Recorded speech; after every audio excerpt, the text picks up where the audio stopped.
Bonsoir, bienvenue chez Passeur de Conscience pour cette nouvelle vidéo. Aujourd'hui, je vais faire une vidéo sur euh, la considération, voilà, qui vient aussi en complément de la légitimité d'être.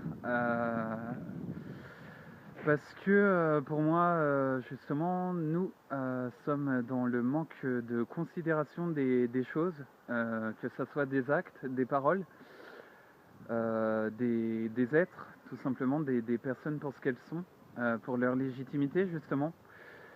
Pourquoi de parler de considération? Parce que pour moi, je trouve qu'en fait, nous n'allons plus à l'essentiel. Et justement, vu que nous n'avons plus conscience de l'essentiel, la considération que nous avons des choses qui nous entourent, des personnes qui sont présentes, de leur présence, de la présence même dans notre existence des choses, fait que nous devenons imbus de nous-mêmes, individualistes, égocentriques, nombrilistes, parce qu'en fait on raisonne beaucoup plus sur l'aspect de la concurrence, concurrence sociale, concurrence économique, concurrence politique, concurrence marketing. Et donc maintenant, je trouve qu'en fait, nous allons plus dans un schéma de survie. Je vais vous prendre pour exemple, au sens de la survie, en fait, il est à savoir que la famille d'accueil que j'ai a pleinement contribué à la survie, à la survie personnelle des 4 années de galère que j'ai eues. Parce que je me suis mis directement en choc émotionnel, bouleversement émotionnel, concernant le système et un petit peu la non-préparation que j'ai eue face à la recherche d'emploi, face justement à la manière dont nous traitons un petit peu ceux qui font des stages, parce que qu'est-ce qu'un stagiaire, qu'est-ce que c'est à la base un stagiaire? Un stagiaire est là pour apprendre. Euh, Après, le fait d'apprendre et la question de la volonté dépend de chaque être. Sauf que dans le monde professionnel, on juge l'aptitude des stagiaires et leur apprentissage. En gros, un petit peu, enfin, je ne catégorise pas, je ne généralise pas. J'objective au mieux. On catégorise le stagiaire comme étant euh, quelqu'un comment ayant la nécessité de répondre aux besoins d'une entreprise sans le prendre en considération. Enfin, ça c'est un exemple concernant les stagiaires, mais il peut tout autant en être pour les familles. Qui peuvent ou dans le domaine scolaire où l'on peut ignorer par la non-écoute, par la non-écoute, par la non-compréhension, par l'ignorance, par l'indifférence, tout ce que l'enfant a à dire, tout ce que l'être exprime, c'est-à-dire par le lien originel, par aussi les sensations, les ressentis. C'est aussi des choses qui sont extrêmement véhicules pour des liens socio-relationnels, des liens relationnels que nous mettons en place justement quotidiennement. Euh, donc, euh, donc pour moi, c'est quelque chose qui fait que nous sommes clairement en rupture et nous allons y être de plus en plus parce que le 21e siècle nous montre un petit peu que les technologies arrivent à prendre le pas sur l'être humain, le travail, l'obligation de répondre aussi à l'argent, de répondre aussi aux attentes extérieures, or que les attentes elles sont déjà en nous. Donc nous sommes uniquement contributaires de nous-mêmes. Pour moi, la solution à venir se passe par la coopération, la compréhension de soi, et vraiment de pouvoir déconstruire ces préjugés, toutes ces choses qui fait que l'on se formate, par exemple, dans le domaine à avoir un seul point de vue, voilà, un seul point de vue, on peut prendre le mien. Enfin, moi, je suis quelqu'un qui est vraiment, qui a une personnalité forte. Je le sais que j'ai une personnalité forte. D'ailleurs, j'en parle dans la vidéo sur la détox émotionnelle et la détox comportementale. J'ai une personnalité forte, une personnalité qui peut être obtus. Ça, j'en ai pleinement conscience parce que je prends un seul point de vue qui est le mien, sans forcément prendre en compte celui des autres, leur sensibilité, leur univers aussi. Donc c'est un peu ce qui me fait défaut. Justement, c'est un manque. Voilà, pour moi, je sais que c'est un manque de compréhension dans ça, mais j'arrive mieux à le comprendre, mieux à le voir, mieux à l'entendre aussi, parce que quand on est face à soi, en fait, on est face à nous-mêmes, à ce qu'on était au parcours, tout ce qui vient, tout ce qui se passe, tout ce qui se formule aussi. Donc la bienveillance, pour moi, justement pour en revenir à ce sujet, parce que voilà, je suis parti petit peu loin. Concernant la bienveillance, en fait, il y a deux aspects de la bienveillance. La bienveillance peut être source de profit et la bienveillance peut être source de souffrance. Voilà.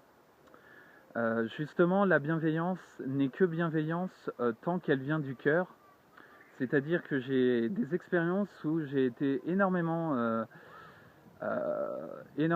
contributaire de cette bienveillance, et celle-ci a servi de porte-à-faux, justement, de porte-à-faux, de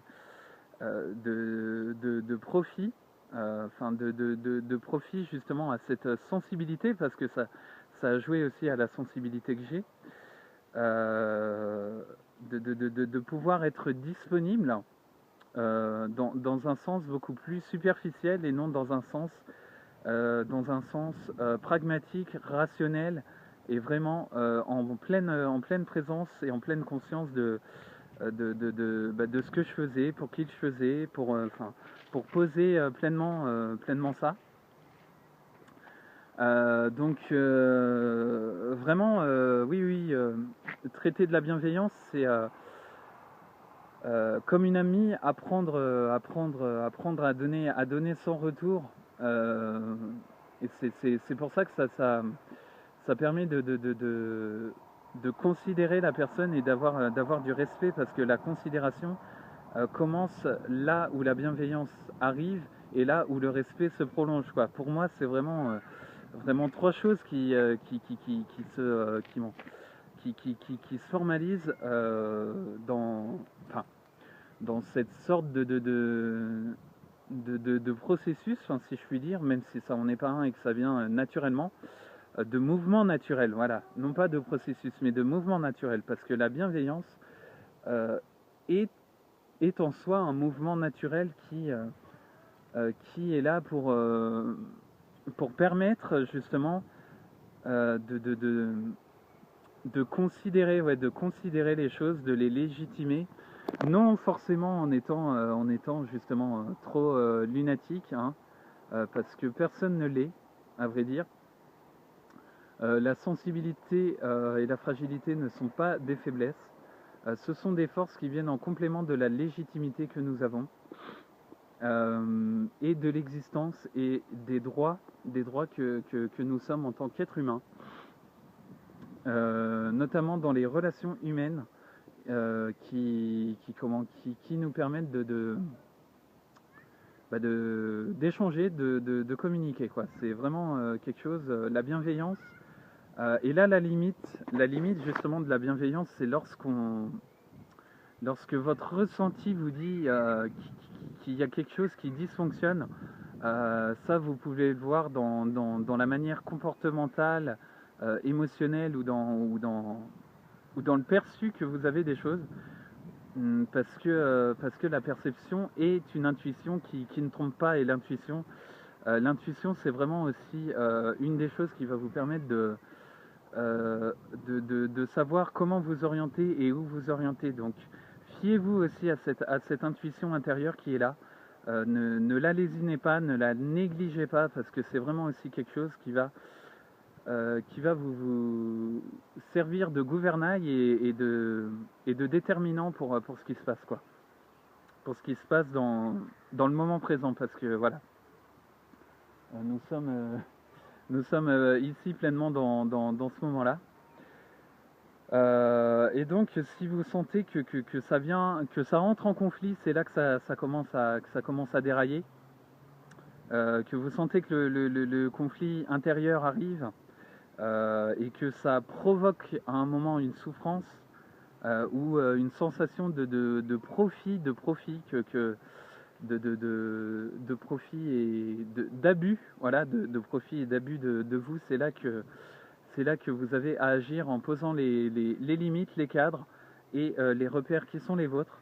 Je prends pour exemple les miens, moi c'est la légitimité, la droiture, la franchise, l'honnêteté, ce genre de choses. Après, est-ce que j'ai été honnête, franc avec des personnes? Non, j'avoue que non. Enfin, j'avoue que ça a pu aussi par moment jouer en ma défaveur parce que j'étais dans le superficiel. Donc je l'avoue aussi, je l'avoue pleinement, je le dis. Voilà. Je pardonne ces gens, je me pardonne aussi en même temps parce que justement c'est toutes ces difficultés qu'elles n'ont pas vues.